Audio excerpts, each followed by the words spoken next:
नमस्कार। यो कालीमर्गको सम्पूर्णलाई मैले आज हजुरहरूलाई एउटा यो अस्ति शिवरात्रिमा यो सेना दिवसको दिनमा अमेरिकन आर्मीले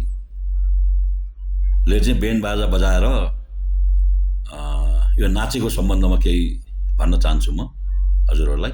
अब मैले कतिको जानेको होला नहोला, अब कतिको सही सत्य हो यो कुरो हजुरहरूकै मूल्याङ्कन गर्न छाड्दिन्छु मैले त्यो दिनमा पनि देखेको हो। के अरे सेना दिवसको दिनमा मैले हेरेको थिएँ टेलिभिजनमा, यो टिकटकहरूमा हेरेको थिएँ। अमेरिकन ब्यान्डको टोलीले ब्याकप्यापर बजाएर सेक्सोफोनहरू बजाएर उसले एउटा राम्रो एउटा आफ्नो देशको सैनिकको एउटा कला देखाएको थियो। त्यो बारेमा धेरै विवाद भयो हैन। अब यो बारेमा धेरै विवादको बारेमा यो विवाद गर्न पर्ने कुरो पनि मलाई लागेन, किनभने मैले मेरा पनि घरमा 4 जना भुपु नेपाली सैनिकहरू हुनुहुन्छ हैन। अरू अहिले चाहिँ भुपु भइसक्नु भयो।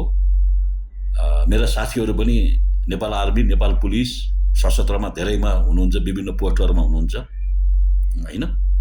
अब यो बारेमा चाहिँ नाचेको हो हैन।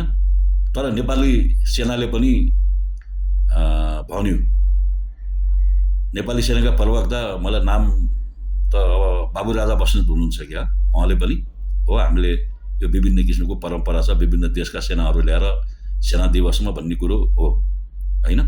यसमा अब जस्तै अब भारत, पाकिस्तान, बङ्गलादेश, ब्रिटिस, अमेरिकन यो अब्बल देशका सेनाहरूसँग तालिम ट्रेनिङ गराएर आफ्नो युद्ध कला, हात हतियार चलाउने कला सिकाउने परम्परा छ।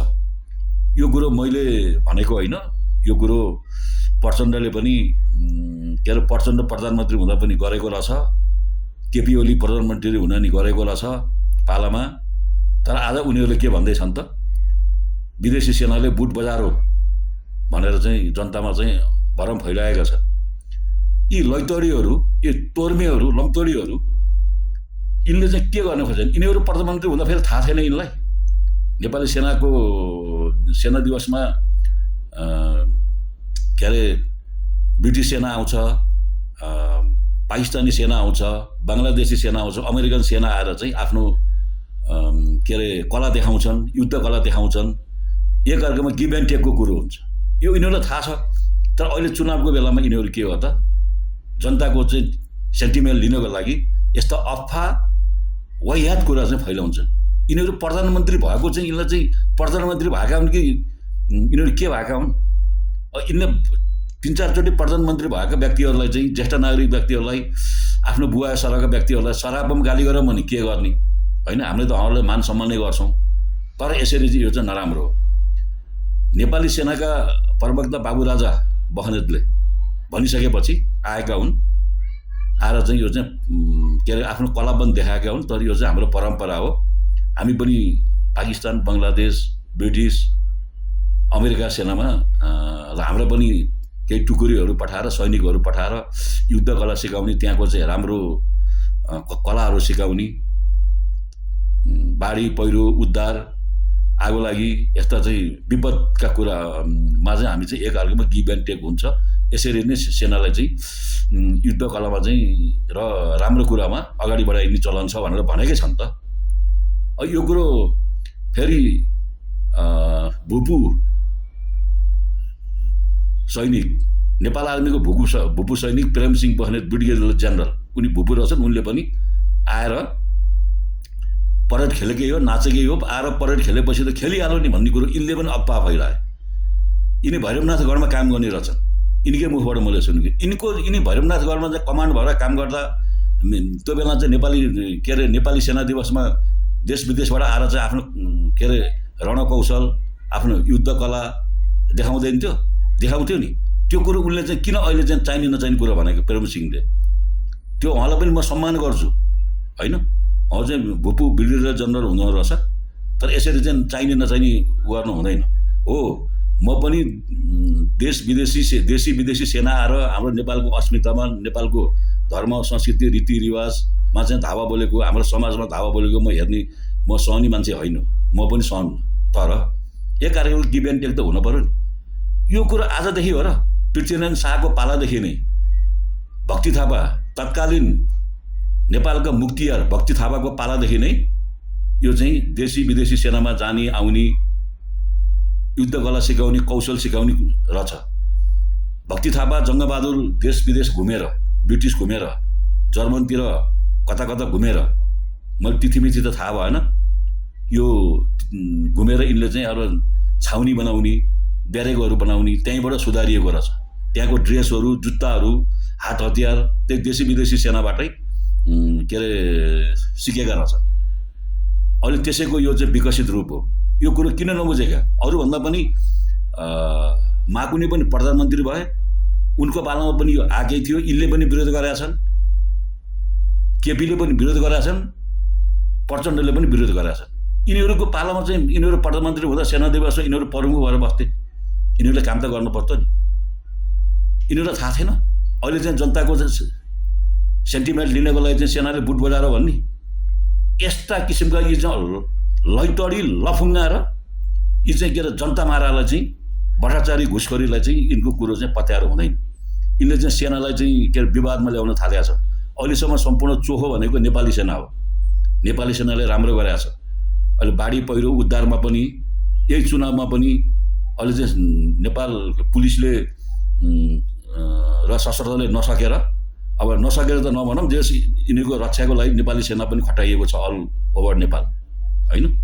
बाढी पहिरोमा पनि नेपाली सेनै जान्छ, दुर्घटनामा पनि नेपाली सेनै जान्छ। अनि आज यिनको विरोध गर्ने? अब यो कुरो मैले मात्रै भने होइन, फेरि हजुरहरू सम्पूर्ण देख्नुभएको र टङ्कतालको के अरे अमेरिकाबाट एउटा निकालेका छन् हो। त्यसमा पनि हेर्ने हो भने उनले चाहिँ केपीको पालामा पनि बुट बजारेकै के अरे रहेछ, प्रचण्डको पालामा पनि बुट बजारेकै रहेछन्। प्रधानमन्त्री हुँदा है फेरि केपी प्रधानमन्त्री, प्रचण्ड प्रधानमन्त्री र माकुने प्रधानमन्त्री हुँदा गरेको रहेछ होइन। यी त यिनीहरूलाई चाहिँ थाहा थियो त। अहिले चाहिँ जनतालाई चाहिँ सेन्टिमेन्ट क्याच गर्ने यी धोकेबाज होइनन्? यसो गर्न पाइन्छ देशको जिम्मेवारी पोस्टमा बसेका मान्छेले? अहिले पनि उनीहरू छैनन् त, हिजो अस्तिसम्म त थिए। त्यसैले यो चाहिँ राम्रो कुरो होइन। उहाँहरूलाई म चाहिँ के विनम्र अनुरोध गर्छु, यस्तो कुरो नगरिदिनुहोस्, यो कुरो गर्नुहुन्न। अब हुँदै त रासपाका के अरे सोनिम बाग्लेले पनि त्यसै भने सेना चाहिँदैन, आवश्यक छैन सेना भने। त्यो सोनिम बाग्लेले किन त्यसो भने? नेपाली सेना नेपालमा आवश्यक छैन, सेना घटाउनुपर्छ भने चाहिँ। यो अस्तिको जनजी विद्रोह गर्दाखेरि सेनाले के अरे राम्रो गरेन? त्यो बेलामा सोनिम बाग्ले गयो त, सेनाले चाहिँ राम्रो चाहिँ रक्षात्मक नीति लिएर राम्रो काम गरेर चाहिँ अहिले चाहिँ त्यो हङ्गामालाई चाहिँ यो राम्रो बनायो होइन, शान्तिमा ल्यायो। यहाँ मात्रै होइन, विश्वमा पनि नेपाली सेना अब्बल छ।